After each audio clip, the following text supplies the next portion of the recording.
So now let's see how we can work around with the blog posts block inside of wordpress.com. So in order to go ahead and work around and add the blog posts block, I'm going to go around over here on in between these two blocks right here and click on the plus button. So once I go ahead and do that, I'm simply going to go around and type in blog posts right here, just like this. And here you can see that blog post is an option. Simply choose this, and what happens is that it'll show up the blog post right here. As you can see, you can go ahead and choose the number of items right here in this particular block, and then all of your blog posts that you have in your particular website or blog gets displayed out right here.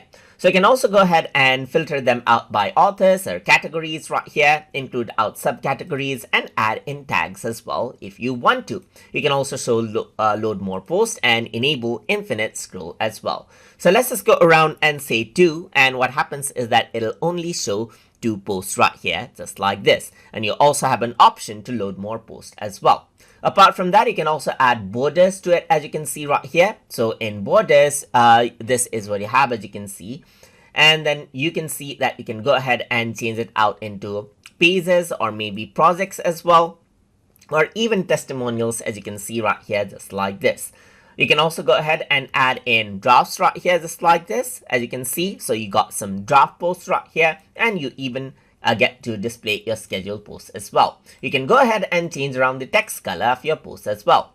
Let me just go ahead and save this, and then what I'm going to do is I'm going to go ahead and view the post. So once you do that, you can see the post right here, just like this, and people will be able to simply scroll and use the infinite scroll, and you can see that as I scroll, more posts actually load up until there is none. So that is how you can utilize the blog post block inside of wordpress.com. So I hope you guys learned something as always.